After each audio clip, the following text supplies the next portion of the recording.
Hello everyone, అందరికీ నమస్కారం. ఈ వీడియోలో ప్లాంట్స్ కింద కుండీల కింద పెట్టుకునే స్టాండ్ల గురించి చూస్తారు. వీడియోని అయితే ఎక్కడ స్కిప్ చేయకుండా కంప్లీట్ వీడియో వాచ్ చేయండి. వీడియో నచ్చితే లైక్ చేయండి, షేర్ చేయండి, సబ్స్క్రైబ్ చేసుకోండి. ఇక వీడియోలోకి వెళ్ళిపోయినట్టయితే ఇవి కుండీల కింద పెట్టుకునే మొక్కల స్టాండ్లు అండి, ఐరన్వి. వీటినైతే నేను మీషోలో ఆర్డర్ చేశాను. వీటి లింక్ అనేది నేను డిస్క్రిప్షన్లో పోస్ట్ చేస్తాను. కావాల్సిన వాళ్ళు అక్కడి నుంచి పర్చేస్ చేసుకోవచ్చు. మొత్తం 12 అయితే వచ్చాయండి. క్వాలిటీ అయితే చాలా బాగున్నాయి. మీ ముందే అన్బాక్సింగ్ చేసి చూపిస్తాను. చూసారు కదండి, ప్యాకింగ్ అయితే మట్టుకు చాలా బాగా చేసి పంపించారు. స్టాండ్లు అయితే ఇలా ఉన్నాయండి. ఇవి నేను ఒక 6 months వరకు యూజ్ చేసిన తర్వాత మాత్రమే రివ్యూ అయితే ఇస్తున్నాను. స్టాండ్లు క్వాలిటీ అయితే బాగున్నాయండి.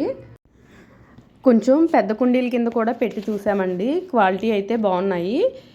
స్టాండ్లు ఎక్కడ కూడా వంగిపోలేదు, పాడవలేదు. ఇంకా మేము వాటర్లో కూడా ఉంచాము. వాటర్ ప్లాంట్స్ వేద్దామని చెప్పేసి ఒక చిన్న కుండీని వాటర్లో పెట్టి దాని కింద స్టాండ్ పెట్టి అయితే ఉంచాము. అది కూడా తుప్పు అయితే కూడా రాలేదండి. క్వాలిటీ కూడా బాగున్నాయి. ఇక్కడ మీకు చూపిస్తున్న వచ్చేసి వాటర్ లిల్లీస్, ఇంకా ఫిష్ పాండ్ అండి. ఈ ప్లాంట్స్ ఎలా చేశాను అనేది మీకు ఎవరికైనా కావాలనుకుంటే కనుక కామెంట్ చేయండి, ఒక వీడియో చేస్తాను. మీరు ఇక్కడ చూసినట్టయితే స్టాండ్లు, ఒక్కొక్క స్టాండ్ కూడా ఒక్కొక్క రకమైన కుండీ కింద పెట్టాము. బాగా చిన్న కుండీల దగ్గర నుంచి కొంచెం పెద్ద కుండీల వరకు కూడా పెట్టామండి. ఇంకా ప్లాస్టిక్ కుండీలు, సిమెంట్ కుండీల కింద కూడా వీటిని ప్లేస్ చేసాము. క్లీన్ చేసుకోవడం కూడా చాలా ఈజీగా ఉంది. దీని కింద చీపురు అయితే ఈజీగా వెళ్ళిపోతుంది. మనం తుడుచుకోవాలన్నా ఇంకా కడుక్కోవాలన్నా కూడా చాలా ఈజీగా వెళ్ళిపోతుంది.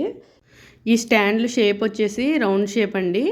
రౌండ్ షేప్ వచ్చాయి. మధ్యలో గ్రిప్ ఆగడం కోసం ఐరన్ కడ్డీలు అయితే అటాచ్ చేశారు. మనకి కింద కదలకుండా ఉండడం కోసం అయితే కింద కాళ్ళు కూడా స్ట్రాంగ్గానే ఉన్నాయండి. ఇది సైజ్ వచ్చేసి నా అరిచేయంత వచ్చింది. బేస్ అయితే లెంత్ కూడా మనకి సరిపడానే వచ్చిందండి. ఇంకా బాగా చిన్నది కాదు, బాగా పెద్దది కాదు అన్నట్టుగా ఉంది. మీకు ఇక్కడ సైజు నేను చూపిస్తున్నాను, చూడొచ్చు. ఈ కడ్డీలు అయితే కొంచెం సన్నగా ఉన్నాయి, కానీ యూజ్ చేసిన తర్వాత నేను యూజ్ చేసిన తర్వాత మాత్రమే మీకు రివ్యూ ఇస్తున్నాను. మీకు సైజ్ కరెక్ట్గా తెలియడం కోసం మగ్ తోటి కంపేర్ చేసి చూపిస్తున్నానండి. ఇక్కడ మగ్ అయితే పెట్టి చూపిస్తున్నాను. దాన్ని బట్టి మీకు ఒక ఐడియా అయితే వస్తుంది కదా. ఇదైతే రికమెండెడ్ ప్రోడక్ట్ అనే చెప్తాను. ఈ వీడియో నచ్చితే కనుక లైక్ చేయండి, షేర్ చేయండి. సబ్స్క్రైబ్ చేసుకోకపోతే సబ్స్క్రైబ్ చేసుకోవడం మాత్రం మర్చిపోవద్దు. Thank you for watching.